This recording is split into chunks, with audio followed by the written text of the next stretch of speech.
जय जय श्री सीताराम भक्तों, स्वागत है आपका हमारा YouTube चैनल ब्रह्मेश्वर महादेव ज्ञान दर्पण में।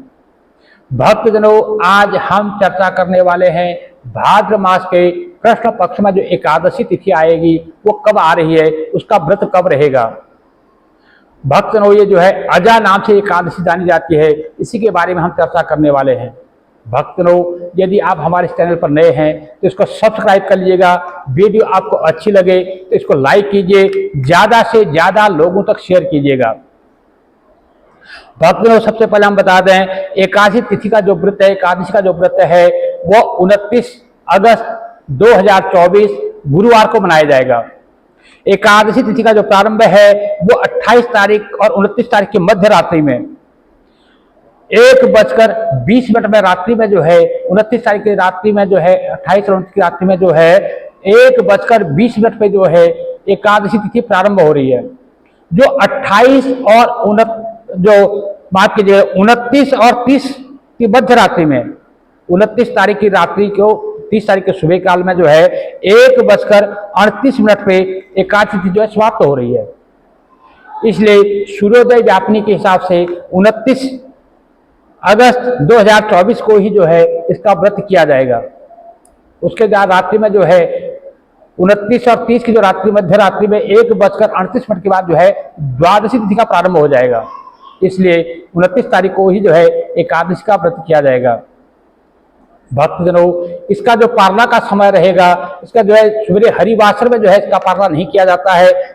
हरिवासर रहेगा हमारा सवेरे 7:32 तक जो है हरिवासर रहेगा। और उसके बाद जो इसका जो पारना का समय रहेगा सवेरे 7:32 से लेके 8:28 तक जो है इसका पारना का समय रहेगा। भक्तजनों, जैसे इसके नियम के बारे में मैं पहले बार बार आपको बताता रहता हूं कि दशमी से ही जो है इसके नियम चालू हो जाते हैं। यानी एकादशी के एक दिन पहले जो होता है दशमी यानी 28 तारीख के दिन ही जो है उस दिन संयमित भोजन करना होता है, सात्विक भोजन करना होता है। मतलब किसी जो तामसिक भोजन होता है, लहसुन प्याज इत्यादि का जो है त्याग करना होता है उसी दिन से। और उस दिन जो है शाम को सूर्य अस्त होने से पहले ही जो है भोजन कर लेना होता है। ब्रह्मचर्य का पालन करना होता है, यदि संभव हो तो धरती पर शयन करना होता है।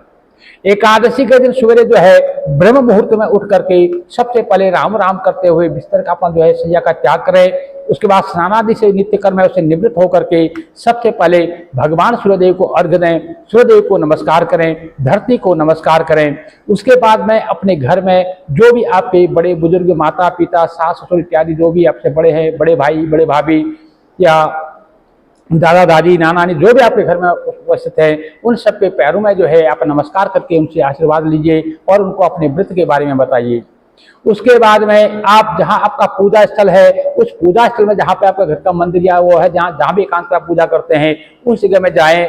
वहां पर जाकर के आप जो है एक सुंदर घी का दीपक जलाएं और 1 मिनट के लिए सबसे पहले अपने गुरुदेव का जो है ध्यान करें और मन ही मन जो है गुरुदेव से व्रत के बारे में आज्ञा लें कि गुरुदेव मैं इस व्रत को करने जा रही हूँ या कर रहा हूँ, मुझे जो है अपना आशीर्वाद प्रदान करें।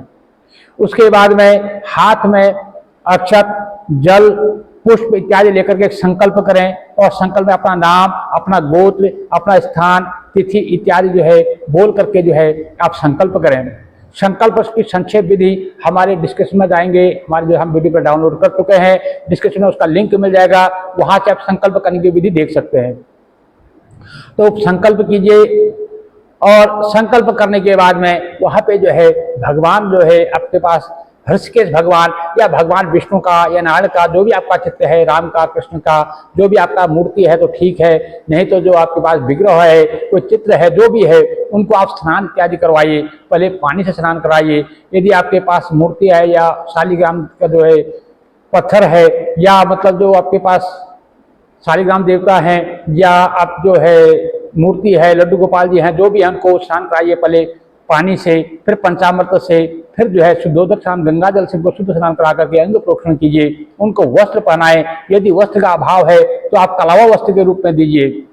और वस्त्र पहनाए, उनको चंदन कीजिए, उनको माला पहनाइए, उन्हें नाना उबटन लगाइए, सुगंधित फूल इत्यादि उनको चढ़ाइए। जो भी आप उनकी सेवा कर सकते हैं, नाना प्रकार का जो है उबटन इत्यादि लगा करके जो है इत्र इत्यादि छिड़क करके उनको सुगंधित करके उनको आच्छादित करें। उसके बाद में उनके लिए जो है भगवान को जो है भोग लगाए। भोग में भगवान को जो है कदली का फल अति प्रिय है। कदली का फल कहते हैं केले को, केले का फल भगवान को अर्पण करें। और जो है नैवेद्य में मक्खन मिश्री इत्यादि जो भी है पंचमेवा पंच मिठाई जो आप उनको अर्पण कर सकते हैं, उनको भोग लगाएं। और जो है जो भी आप भोग अर्पण करें उसमें जो है तुलसी दल जरूर चढ़ाएं। बिना तुलसी दल के जो है भगवान किसी भी भोग को ग्रहण नहीं करते, इसलिए उनको तुलसी दल चढ़ाएं और भगवान को जो है उन पर उनका गुणगान करें, उनका स्तोत्र गान करें और कथा सुनें। यदि कथा सुनने का समय प्रातः काल में, आप जैसे हम गृहस्थी जन हैं, सुबह सुबह हमें और भी कई काम होते हैं, तो सुबह हमारे पास इतना समय नहीं होता हम कथा पढ़ सकें या कथा सुन सकें, तो हम दोपहर में अपने घर के जो कार्य है उनसे निपट करके फिर भी उसकी पूजा कथा हम कर सकते हैं, कथा सुन सकते हैं। तो इस प्रकार से अपने जो है भगवान की यहाँ पर आरती कर लीजिए। आरती करने के बाद जो आपके दिन के कार्य है, जैसे बच्चों को स्कूल भेजना भी होता है, पति को ऑफिस जाना है, या कोई महिलाएं हैं, कोई पति है, कोई ड्यूटी जाने वाला, ऑफिस जाने वाला है, अपने जो भी कार्य है आप घर के सारे काम कीजिए। कोई व्यापारी है, कोई दुकान करता है, कोई नौकरी करते हैं, कोई कुछ करता है, कोई गृहस्थी का काम करते हैं, कोई किसान का काम करते हैं, तो सबको अपना घर गृहस्थी लोगों के लिए घर के भी काम जरूरी है। परंतु जो है मन से भगवान से जुड़े रहिए। मैं बार बार एक ही बात कहता हूं कि मन से जो है राम राम कृष्ण कृष्ण हरि हरि जो है आपके मन से जो है छूटना नहीं चाहिए। उपवास का मतलब ये होता है कि उपमन नजदीक वास में रहना, भगवान के आसपास रहना। खाली शरीर से वहां बैठने से कुछ नहीं होगा। आप शरीर से भगवान के आगे बैठे हैं, ध्यान आपका अपनी नौकरी में गया है, ध्यान आपका अपनी खेती पर गया है, ध्यान आपका अपनी नौकरी अपनी जो है दुकान पर गया है, तो ऐसे वहां पास में बैठने का कोई फायदा नहीं है। आप जहां आपका कार्य है आप कार्य पर जाइए, परंतु अपना मन जो है भगवान से लगा के रखिए, क्योंकि भगवान सिर्फ आपके भाव में है। भगवान आपके भाव को देखते हैं, आप वहां क्या चढ़ा रहे हैं, क्या खिला रहे हैं, उसको भगवान को उससे मतलब नहीं है। भगवान को मतलब है सिर्फ आपके भावना से। इसलिए आप भाव से बने रहें, और जब आपको समय मिले उस समय जो है दोपहर में, मध्याह्न काल में, अपराह्न काल में, जब भी आपके पास सायंकाल में जब भी आपका समय मिले, कथा जरूर सुनिएगा। क्योंकि कथा सुनने से क्या होता है कि हमें भक्तों के चरित्र का पता लगता है और भगवान के प्रति जो है हमारा विश्वास बढ़ता है। बिन विश्वास भगत नहीं, तेहि बिन द्रवहि न राम, राम कृपा बिन सपने हो जीव न लह विश्राम। इसलिए विश्वास का होना जरूरी है। जब तक हम भगवान पर विश्वास नहीं करते, जब तक हम जो है श्रद्धा और भाव से उनके पास नहीं जाते, तो उस तब तक जो है भगवान हमें स्वीकार नहीं करते। तो इसलिए हमें कथाएं पढ़नी चाहिए। कथाओं से क्या होता है कि भक्तों का चरित्र का पता लगता है और भगवान के प्रति श्रद्धा और विश्वास बढ़ती है। तो इस प्रकार से कथा सुनिएगा।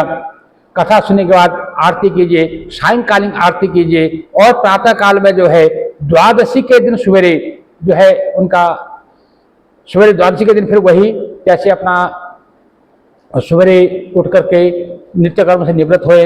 वैसे तो एकादशी का दिन जो है जागरण का बहुत बड़ा महत्व है। उस दिन जो है जागरण करने का जो है भगवान ने कहा है, जागरण करना उस दिन बहुत जरूरी होता है। लेकिन फिर भी जो गृहस्थी हैं जागरण नहीं कर सकते हैं, तो जितनी देर तक जग सकते हैं उतनी देर तक प्रभु का कीर्तन, भजन, गायन, स्तुति गान इत्यादि करते रहना चाहिए। और जब आप सोते हैं तो द्वादशी के दिन सुबह प्रातः काल में ब्रह्म मुहूर्त में उठ करके स्नान आदि से निवृत्त होकर के फिर वही प्रक्रिया करनी है। भगवान सूर्यदेव को अर्घ्य देना है, सूर्यदेव को नमस्कार करना, धरती को नमस्कार करना, घर के बड़े बुजुर्ग को नमस्कार करना है। उसके बाद जो है अपने जो देवता का स्थान है वहां पर जाकर गुरु जी को नमस्कार करके वहां पे जो है आज संकल्प लेकर के भगवान को भोग अर्पण करना है, और जो है संकल्प लेकर के भगवान को जो है निवेदित करना है कि मैंने जो ये भोग जो मैंने व्रत किया है इसका जो फल है मैं उसको आपके चरणों में समर्पण करते हैं। हरिओम तत्सत कहकर भी चरणों में समर्पण करना है संकल्प के साथ। और उसके बाद जो है यदि संभव हो तो ब्राह्मण को भोजन कराइए। यदि ब्राह्मण भोजन संभव नहीं है तो ब्राह्मण के भोजन के निमित्त कुछ अन्न और जो है भोजन, वस्त्र इत्यादि जो भी है आप उसकी व्यवस्था कर दीजिए, क्योंकि बिना दान के किसी भी पूजा पाठ या व्रत का उसका जो है पूर्ण फल नहीं बताया गया है। द्रव्य दक्षिणा से जो है दान किया जाता है। दक्षिणा जो भी आप अन्न या वस्त्र या जो भी दान करते हैं उसमें जो है फल दान करें, अन्न दान करें, वस्त्र दान करें, जो सब बन पड़े दें, उसमें जो है कुछ ना कुछ द्रव्य दक्षिणा जरूर रखनी चाहिए। तो इस प्रकार से रख करके यदि संभव हो तो ब्राह्मण को भोजन कराएं तो अति उत्तम है। यदि ब्राह्मण को भोजन नहीं करा सकते तो आपके आसपास जो मंदिर है या आपके जो पुरोहित हैं उन तक उसको पहुंचवा दीजिए। तो ऐसा करने से भगवान अति प्रसन्न होते हैं। द्वादशी के दिन जो है जो पारणा जो होता है वो हमेशा हरिवासर के बाद ही किया जाता है। हरिवासर में जो है इनका जो पारणा नहीं करना चाहिए, तो हरिवासर को छोड़ने के बाद ही उसका जो है क्या जाता है। जैसे और एकादशी के दिन जो है तुलसी, जब सवेरे आप जो है तुलसी की पूजा जरूर करनी होती है। एकादशी, द्वादशी इत्यादि उसको रोज करनी चाहिए, पर एकादशी, द्वादशी और पूर्णिमा इन दिनों जो है तुलसी की पूजा जरूर करना चाहिए। वैसे तो हर सनातनी के घर में जो है प्रतिदिन जो है तुलसी की पूजा होनी चाहिए। प्रतिदिन तुलसी के क्यारे पर जो है एक दिया शाम सुबह जरूर जलना चाहिए। तो ऐसा करने से जो है मन घर में जो है किसी भी जो है नकारात्मक ऊर्जा जो है नहीं आती है। नकारात्मक ऊर्जा का जो ह्रास हो जाता है और सकारात्मकता घर में आती है, सात्विकता घर में आती है। भक्तजनों, इसकी जो कथा जो है वो संक्षेप में इस प्रकार से है कि भाद्र माह तो है भगवान श्री कृष्ण जी से युधिष्ठिर जी पूछते हैं, भाद्रस्य कृष्ण पक्ष हेतु किंग नाम एकादशी भवेति। भगवान युधिष्ठिर पूछ रहे हैं कि हे भगवान, भाद्र के कृष्ण पक्ष में किस नाम की एकादशी है, उसका क्या महत्व है, कृपा करके मेरी इच्छा हो इसको जानने की आप बताइए। तो श्री कृष्ण महाराज जी कहते हैं कि हे राजन, एकाग्र मन होकर के सुनो, मैं विस्तार पूर्वक कहता हूं। ये जो भाद्र मास के कृष्ण पक्ष की जो एकादशी है ये अजा नाम से जानी जाती है। ये हर प्रकार के पापों को नाश करने वाली है। जो मनुष्य इस दिन जो है हर्षिकेश भगवान नारायण का जो पूजन करता है, उसके व्रत करता है, उसके सारे पाप जो है इस व्रत के करने से, इस व्रत के श्रवण से, इसकी कथा को सुनने से सारे पाप जो है नाश होते हैं। हे राजन, दोनों लोकों में यानी कि इस लोक में, संसारिक लोक में सुख को देने वाली, अंत में जब वैकुंठ लोक को देने वाली, दोनों लोगों के हित को करने वाली, इससे परे और कोई नहीं है। मैंने ये सत्य कहा है, मेरा वचन कभी झूठा नहीं होता। ऐसा जो है भगवान श्री कृष्ण युधिष्ठिर से कह रहे हैं। तो भगवान कहते हैं कि हे राजन सुनो, बहुत समय पहले की बात है, एक महाराजा हरिश्चंद्र नाम के राजा हो गए। वह बहुत ही चक्रवर्ती राजा थे और सत्य प्रतिज्ञा वाले थे और वह सब भूमि के स्वामी थे। पूरी जो है अखंड मंडल के उनके राज्य था। परंतु उनके कुछ दैव योग से, कुछ दैव श्राप के कारण, कुछ कर्म राज के कारण उनको जो है ऐसा अवसर आया कि उनका राज्य जो है भ्रष्ट हो गया। स्त्री और पुत्र को भी उनको बेचना पड़ा। खुद जो है स्वयं को कहीं और बिक गए, पुत्र को कहीं और बेच दिया, पत्नी को कहीं और बेच दिया। तो वे पुण्यात्मा राजा जो है अब चांडाल के दास हो गए हैं। और वे हे राजेंद्र, हे राजन, वो सत्य को ग्रहण फिर भी नहीं छोड़ा, सत्य को ग्रहण करके रहते हैं।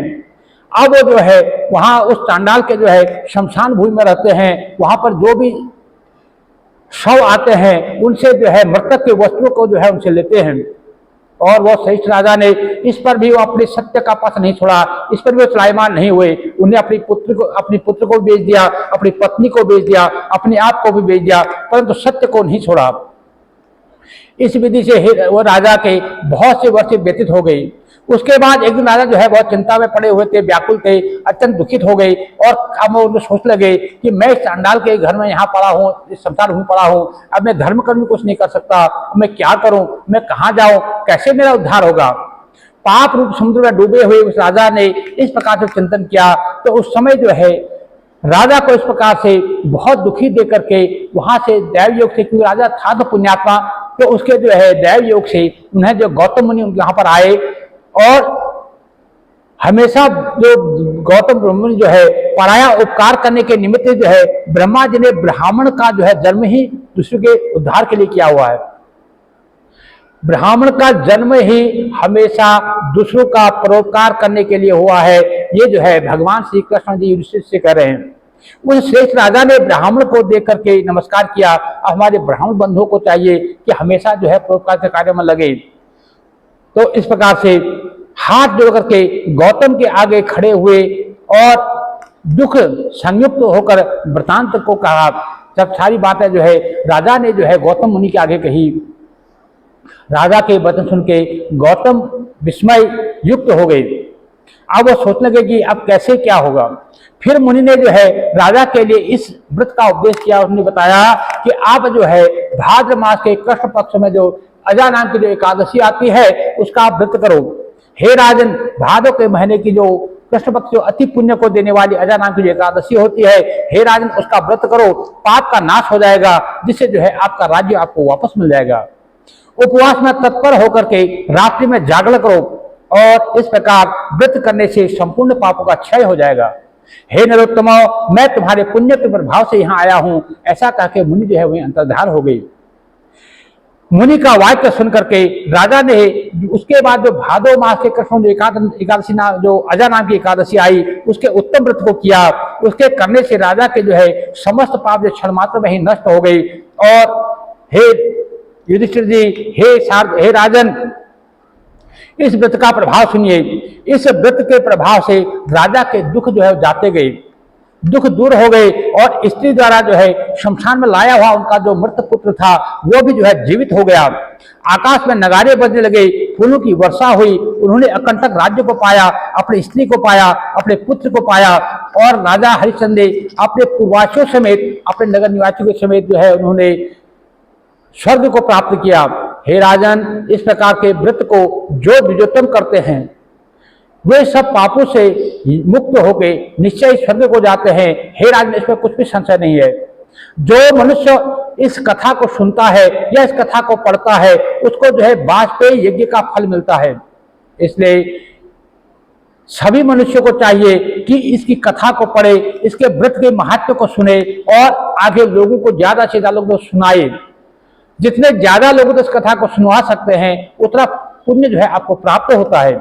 इसलिए जितने ज्यादा से ज्यादा उसको सुनाइए, इस कथा कीजिए। यदि कोई व्यक्ति किसी कारण से एकादशी का जो है व्रत करने में समर्थ नहीं, असमर्थ है, तो उनको चाहिए कि प्रातः काल में भगवान को पूजा अर्चना करके उनको जो है फल जूस इत्यादि जो है अर्पण करे। और अर्पण करने के बाद में जो है अपना उसी जो फल और जूस इत्यादि जो है उसको प्रसाद रूप में जो है दिन भर ग्रहण करता रहे और भगवान का जो है नाम जपता रहे। इस प्रकार से करके जो पूजन करता है उसको जो है निश्चित ही स्वर्ग की, इस लोक के जो है सारे सुखों की प्राप्ति होती है, अंत में वैकुंठ की प्राप्ति होती है।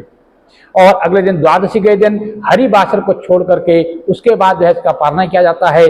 पारने के समय पारना जो है आपसा जो है तुलसी दल जो है पंचामृत से या प्रभु के चरणामृत से या चावल के दाने से व्रत को खोला जाता है।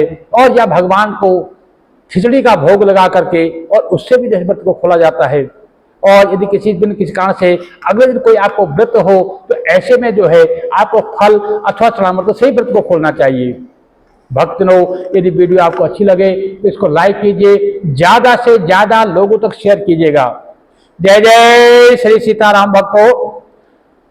भक्तजनों, आपको इस अजा एकादशी की जो है बहुत बहुत शुभकामनाएं।